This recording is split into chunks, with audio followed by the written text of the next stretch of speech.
Mesh ബോയുടെ part 2 video നമുക്ക് കണ്ടാലോ? അതിനുവേണ്ടി അവസാനം ഇട്ട് വെച്ച 4 ചെയിൻ സ്റ്റിച്ചിൽ നമുക്ക് തുടങ്ങാം. യാൺ ഓവർ ചെയ്ത് ആദ്യത്തെ ഡബിൾ ക്രോഷ്യ സ്റ്റിച്ചിലേക്ക് ഇൻസേർട്ട് ചെയ്യുക. യാൺ ഓവർ ചെയ്ത് ആ ലൂപ്പിലൂടെ പുൾ ഡൗൺ ചെയ്യുക. യാൺ ഓവർ ചെയ്യുക, ആദ്യത്തെ 2 ലൂപ്സിലൂടെ പുൾ ഡൗൺ ചെയ്യുക. യാൺ ഓവർ ചെയ്ത് അവസാനത്തെ 2 ലൂപ്സിലൂടെ പുൾ ഡൗൺ ചെയ്തെടുക്കുക. സോ ആദ്യത്തെ ഡബിൾ ക്രോഷ്യ റെഡി. ഇനി അടുത്ത ചെയിൻ സ്റ്റിച്ച് ഇട്ട ശേഷം വേണം നമ്മൾ അടുത്ത ഡബിൾ ക്രോഷ്യയിലേക്ക് ഇൻസേർട്ട് ചെയ്യാൻ. യാൺ ഓവർ ചെയ്യുക, അടുത്ത ഡബിൾ ക്രോഷ്യ സ്റ്റിച്ചിലേക്ക് ഇൻസേർട്ട് ചെയ്യുക. ദെൻ യാൺ ഓവർ ചെയ്ത് അടുത്ത ഡബിൾ ക്രോഷ്യ സ്റ്റിച്ച് ഇടുക. പുൾ ഡൗൺ ചെയ്ത് യാൺ ഓവർ ചെയ്ത് ആദ്യത്തെ 2 ലൂപ്സിലൂടെ പുൾ ഡൗൺ ചെയ്യുക. യാൺ ഓവർ ചെയ്ത് അവസാനത്തെ 2 ലൂപ്സിലൂടെ പുൾ ഡൗൺ ചെയ്യുക. ഈ റോയുടെ അവസാനം വരെയും ഇതേ പാറ്റേൺ ആണ് നമ്മൾ ഫോളോ ചെയ്യുന്നത്.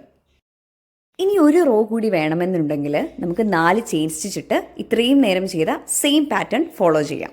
സെക്കൻഡ് റോ ഫിനിഷ് ചെയ്തതിന് ശേഷം നമുക്ക് ചെറിയ നീളത്തിൽ യാൺ കട്ട് ചെയ്ത് വിടാം. 2 സൈഡിലും ഇപ്പോൾ എക്സ്ട്രാ യാൺസ് ഉണ്ട്. അത് നമുക്ക് സേഫായിട്ട് സെക്യൂർ ചെയ്യണം. ക്രോഷ്യ നീഡിൽസ് ഉണ്ടെങ്കിൽ അത് വെച്ച് നമുക്ക് സെക്യൂർ ചെയ്യാം. ഇവിടെ ഞാൻ നോർമൽ ഒരു വലിയ നീഡിലാണ് എടുത്തിരിക്കുന്നത്. ദെൻ പാറ്റേണിൻ്റെ ബാക്ക് സൈഡിൽ വീഡിയോയിൽ കാണിക്കുന്നത് പോലെ തന്നെ സെക്യൂർ ചെയ്യാം.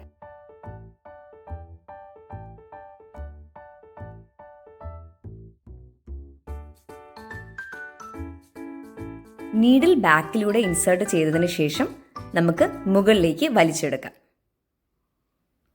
സോ ഇവിടെ യാൺ പ്രോപ്പറായിട്ട് സെക്യൂർ ആയിട്ടുണ്ട്. ഒന്ന് സൈഡൊക്കെ വലിച്ചു കൊടുത്ത് ബാക്കി വന്നിരിക്കുന്ന യാൺ കട്ട് ചെയ്ത് കളയുക.